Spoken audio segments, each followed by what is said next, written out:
Enfin du surf. C'est pas qu'on en avait marre des sports d'hiver ici à la rédaction de Wapala, mais avec la Kayante qui s'éternise, ça fait carrément du bien de voir des images de gens en maillot.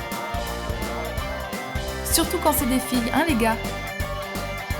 Bon, trêve de plaisanterie, la saison de l'ASP reprend, la première étape avait lieu sur la Gold Coast en Australie. Une fois de plus, la Happy Gilmour frappe fort, normal, elle est chez elle.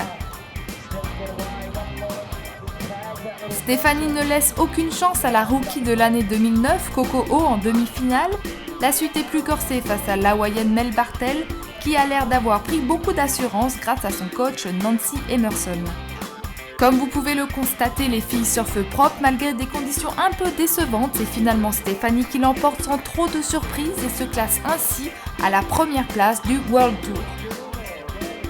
Et comme si ça ne suffisait pas, Mademoiselle Gilmour, du haut de ses 22 ans, vient de remporter la célèbre récompense du Lawrence World Sport Award dans la catégorie World Sport Action Person, tout ça dans le prestigieux cadre des Émirats Arabes Unis. A noter pour refermer la rubrique filles, la belle performance de la toute dernière recrue de l'ASP, Liane Curren, fille du célèbre Tom Curren, termine 9e. Petite leçon de rattrapage pour ceux qui ne sauraient pas qui est Tom Curren. Il est la légende vivante du surf, ce gars-là a fait partie des premiers surfeurs à professionnaliser le surf et il a aussi participé activement à l'élaboration de Surfrider Foundation Europe.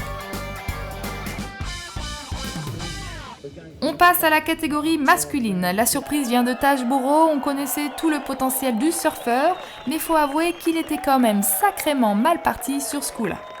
Comme quoi, on peut passer par le tour des losers et remporter une étape. Entré par la petite porte avec une série décevante au premier tour et repêché au tour suivant face à Gareth Parkes, l'Australien n'a pas fait beaucoup de bruit à Sniper. Et pourtant, au fil des hits, Taj s'est rattrapé jusqu'à se retrouver en finale face à Jordy Smith. On attendait plutôt un duel entre Dine Reynolds et Bobby Martinez, mais finalement ces deux-là resteront à la 3e place.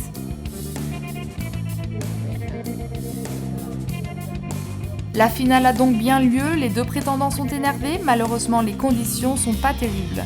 Et c'est là qu'on se rend vraiment compte du niveau des gars, puisqu'ils arrivent à rider des vagues vraiment pas faciles. La lecture des vagues est parfaite, le placement rigoureux et les choix de vagues décisifs pour accrocher la victoire. Le Sud-Africain prend l'avantage dans la première partie du hit, mais c'est finalement la maturité qui paye, et une victoire de plus pour l'Australie. Prochain rendez-vous à Bells Beach pour le Rip Curl Pro. En attendant, tenez bon, l'hiver est bientôt fini.